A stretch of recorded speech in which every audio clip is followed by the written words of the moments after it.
Aayila keenya ofii qabachuu wallaalee carraa keenya tokko miti bishaan fi midhaan keenyatu wal bira miti jenna jechaadha.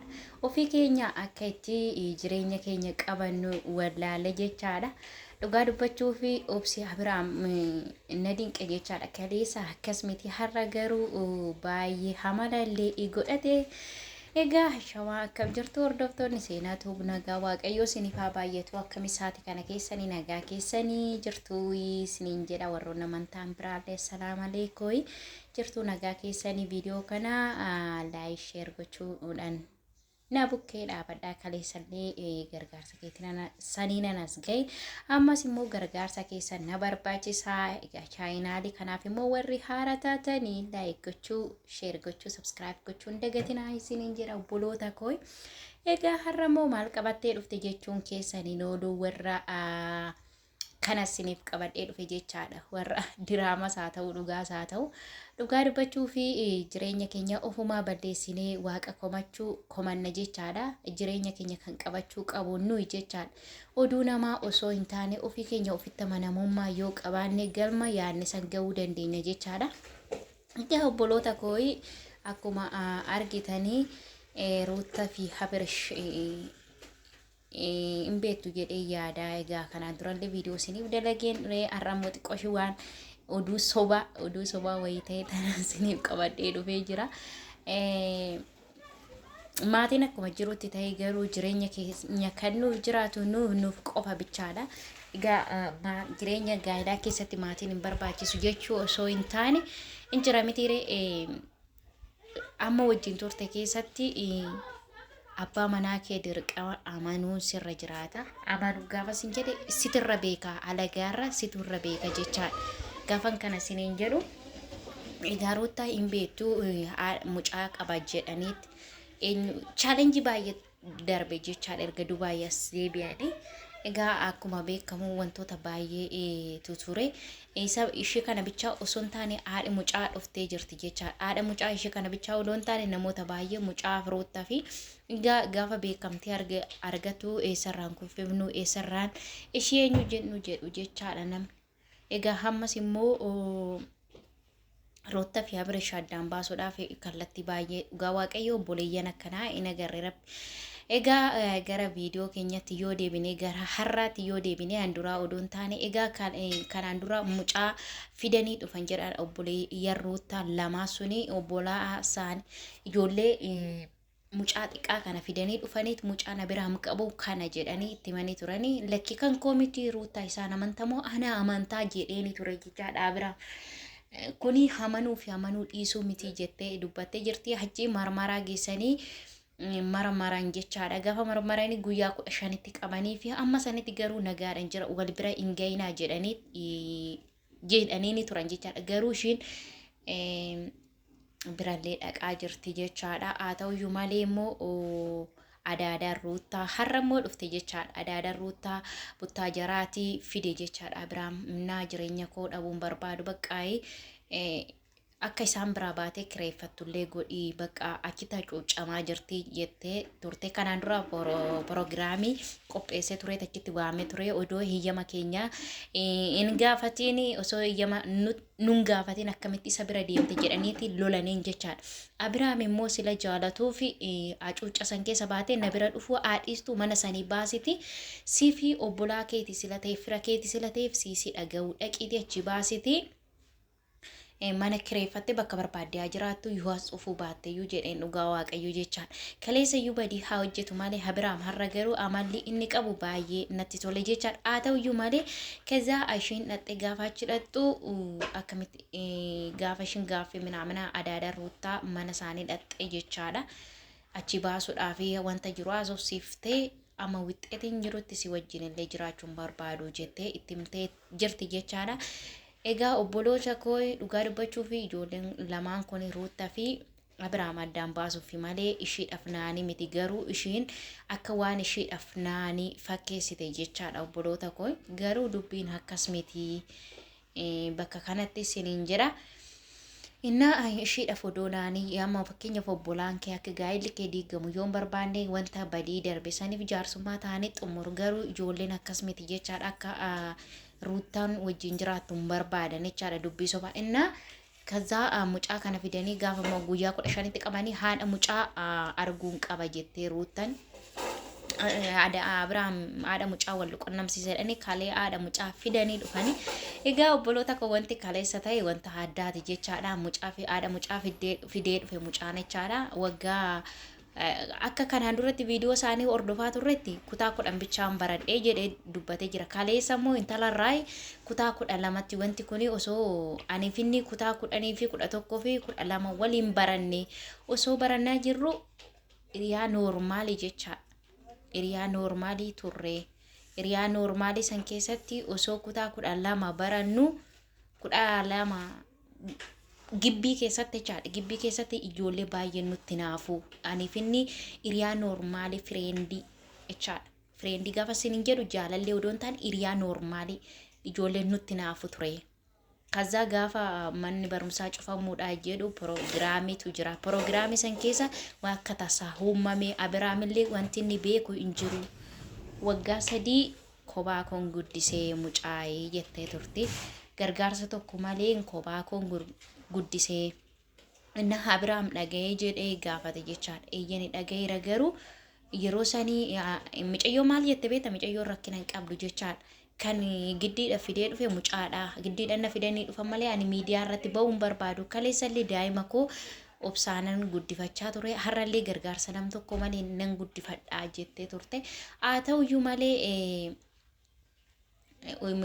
yeroo sanitti Abiraam daa'ummaas qabaa jettee dubbattee jirti. Daa'ummaallee hin qabaa isatti hin murteessu osoo haniif inni hiriyaa hin turre osoo akka tasaa uumame wanti ta'e kuni osoo nuti hin beekin osoo nuti yaadin ta'e waan ta'eef akka tasaati. Abiraam badii tokkollee hin qabu. Ani ija isaattillee ba'uu hin barbaadu. Garuu immoo ani jireenya isaanii balleessuudhaaf in dhumne jettee turte jechaadha. Inna mucaatu giddiidhaan na fidee jettee jirti. Egaa dubbiin akka soba ta'e kanumarratti beektu jechaadha. Obboloota tokko immoo gaafa ruuttaan dhuftee in dhumna wanta jiru itti himtu ruuttatti obboleettiin koo akka goddaamtu hin barbaadu jedhee ture mucaan jechaadha. Inna gaafa dhuftu ani buttaajaraatiif fidee dhufee jenna. Buttaajara kanaan dura as jiraattin jennee jettee ruuttan jechaadha. Bakka lamaan iyyuu in deemti jedhe. Ani kana dhugaas jedhee sobaas jedhee fudhachuu hin danda'u jettee jirti ruuttan jechaadha. Adaadaan ruuttaa immoo ani dubbii kana keessaa waanuma namni siin jedhe amantaa'e jetteeni jetteen jechaadha. Kuni wanta tasaa ta'eyyuu osoo ta'eyyuu rakkoo hin qabu osoo itti yaadini osoo hiriyaa qabanii miti akka tasaa ta'e silateef osoo ruuttaadhaan walitti hin dhufin silateef rakkoo hin qabu jettee dubbatte jechaadha. Inna aadaadhaan ruuttaa jechaadha ganniini faayidaadhaaf dhuftee waggaa 3 eessa turte har'a dhuftee dubbattaa jetteen jechaadha. Inna akkamitti faayidaadhaaf naan jetta waggaa 3 guutuu kophaa koo daa'ima koo guddifachaa ture har'a faayidaadhaaf naan jetta jettee ballac yatta jechaadha. Kaza hani kana keessa harka fudhadheeraa akka jalqabdanitti xumuraa jettee adaadaan ruuttaa keessa baate jechaadha. Inna anis immoo jette kana dhugaas jedhee sobaas jedhee fudhachuu hin danda'u jette ruuttaan immoo amma gaafa wixxeetiin dhufuutti homaayyuu dubbachuu hin danda'u jettee jirti ruuttaan illee. Egaa wixxeetirrayyuu nama akkamitti namanne jedheen jechaadha. Dhugaa dubbachuu fi haalli hamma deemaa jiru baay'ee eenyu jedha jechaadha. Maaliif jennaan ijoolleen ruuttaan jechaadha kana keessatti dhugaa dubbachuuf nama jaalatu tokko innillee baay'ee jaalata. Abiraan baay'ee na jaabsifadhe. Maaliif ana jaabsifadhe beektaa obboloota koo obsa inni qabu dhugaa waaqa osoo akka saree isa godhanii osoo asiisi isa darbanii baqa rabbi obsa inni dhugaa waaqa jireenya keessatti waan baay'een isarraa baradhe jechaadha. Kaleessa balleessa miti kaleessa balleessu har'a garuu badiisa san dhiisetti zim jedhee gadi jedhee waan barbaade ogguushin jecha jettuun obsee danda'e zim jedhe jechaadha. Haa ta'uyyuu malee har'a garuu obsisaa baay'ee tokko na ajaa'ibee. Inna jireenya keenya keessatti obsi barbaachisaadha jechaadha. Boru waan itti affaran tokko waan qaanfatan tokko har'a obsuun barbaachisaadha isiniin jedha obboloota koo. Innaa ruutan illee Abiraamitti dawwalte egaa har'a moo warra galgala moo viidiyoo waan dhufu walumaan laallaa isiniin jedha obboloota koo. Egaa dawwalanii turanii ija isaarrayyuu beekuu dandeenya dhuguma yoo ta'eyyuu innaa Abiraamii kana keessatti micayyoon jechaadha. Abiraamii badii tokkollee hin qabu jettee dubbattee jirti jechaadha. Badii nuti odoo yookiin jaalalleewwan yookiin fiqiranyaa taane nu garuu hiriyaa noormaali turree tasa ta'e wanti kun immoo erga ta'e jedhee tana nan guddisa jedheen eenyu jedhee har'as immoo anaan giddiidhaan na fidan malee jireenya keessan baxabbaxoodhaan miti jedhee ani immoo osoon arguu obboleettiin koo goddaamte obboleettiidhaaf na'ee miti si jammar mucaan jecha dhugaa waaqayyoo jireenya isaanii gargar baasuudhaaf jireenya isaanii balleessuudhaaf malee ishiidhaaf na'ee miti sinin jedha obboloota koo. Egaa waan ta'u immoo walumaan laalamee gara fuulduraatti sinin jedha obboloota koo oduu namaatiif jettanii jireenya keessan hin diiginaa jechaadha. Wanta baay'ee jechaadha mucaan kana qixa obboleeyyan isaa ishiidhaaf na'anii miti rabba akkuma wajjin hin jiraanne akkuma gaa'ela isaanii gara fuulduraatti wajjin hin deemneef kana godhaa jiru malee. Ishiidhaaf na'anii natti fakkaannee ogguun akkatti ilaalu egaa waan akkas godhaniif hin beeku ganniin illee adaadan ruuttallee baay'ee haartee jirti. Obboloota koo jireenya keessatti immoo obsi barbaachisaadha. Egaa oduu namaa oduu isa garanaa ruutan immoo yeroo mara oduu namaa dhageessi jecha garanaaf garasii waan namni jedheen ishuma jetti mucaa kanaaf immoo. Mucaan kun immoo sila beekamtii qabuuf hundumtuu gargar baasuudhaaf ishiidhaaf eenyudha sila ishiin oduu namaa dhaga'uu diddee jireenya ishii qabattee teesse sa'aatii kanatti ishiin iyyuu obboloota koo haalli jiru in ulfaata isiniin jedha. Egaa dubbiin akka soba ta'e hin beekama jechaadha. Egaa waan isaan gidduutti nagaa buusu malee wanti nuti jennu tokkollee hin jiru. Jireenya keenya ofumaa balleessinee waaqayyo komachuu haadhiisnu isiniin jedha. Egaa dura nama kuni kaleessa ta'e egaa mucayyoon dogoggorri kana biraan miti. Dogoggorri kan koodhaa jettee jirti balleessa tokkollee qabu daa'ummaa qabaa sa'aatii sanitti nuti osoo hiriyaa taanee jiraannee illee miti hiriyaa miti goddanyaadha malee fireendii miti wanta ta'etu nu gidduutti uumame malee jettee jirti dubbattee jirti mucayyoon. Dubbii soba fakkaatti isiniin jedha biraankillee yoo ta'e egaa mucaan kun boodara biraankinuun jechuusaa hin oolu natti fakkaata. Mucaan kun ishiidhaaf rakkatee miti jechaadha.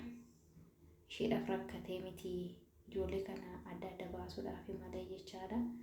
Inni dhugaa dubbachuu fi jireenya namaa kan bara kana keessa yoo of eeggannoo godhan malee bara kana keessa hin ulfaata isiniin jedha obboloota koo. Ruutan immoo badii guddaa qabdi. Jireenya ishii dhiisteeti hin jira mitiiree obbolaanis akkuma obbolaatti taane garuu immoo Abiraam wanta kanaan keessa hin qabu jedhe. Egaa har'a galgalamuu wanta dhufu walumaan laallaa isiniin jedha obboloota koo warroonni hordofaa jirtan hin beektu jedhee tanan yaada. Waaqayyoodhuma isaanii nu agarsiisu. Ruutaan badii guddaa qabdi yeroo baay'ee jechaadha yeroo baay'ee. Asiin kana yoo jedhan kanuma jaraa dhageessi asiin kana yoo jedhan oduudhuma namaa dhageessi jireenya namaa keessatti immoo oduun jireenya namaa diiga jechaadha obboloota koo. Of eeggannoo gochuun immoo barbaachisaadha. Akkuma hin jira mitiiree akkuma gaariin jiru ammeenyillee jira. Innaa obsa dhugaa waaqayyoo obsaa keessaa akka inni fideen beeku mucaan immoo baay'ee na ajaa'ibee. Yeroo baay'ee jechaadha duratti yeroo ishiidha bollolee dubartii biraa fideeti ishee aarse jechaadha. Amma garuu sila daa'ima ishii garaatti baachaa jirtuu fi ta'uun beeku malee obsa godhatee tasgabbaa'ee jiraachaa jira jechaadha. Ammas immoo rabbi fiixan isaan haa baasu. Innaan booda biraan gida akka nuun hin jenne bichaa mucaan isa ijoolleen lamaan kun rakkina qabu jechaadha. Abiraamii fi intala gargar baasuudhaaf baay'ee tokko yaadaa jiru isiniin jedha obboloota koo.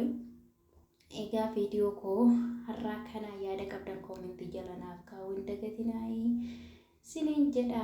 Warroonni chaanaalii kanaaf immoo haaraa taatan subscribe gochuu hin dagatinaa. Viidiyoo biraatiin amma walitti deebinutti nagaan naa turaa. Baay'ee sin jaaladha deebisiitii nuuf fidis yoo jettan koomentii jala naaf kaa'aa isiniin jedha. Yaada qabdan koomentii jala kaa'uu hin dagatinaa. Nagaan naa turaa turtii gaarii qabaadhaa.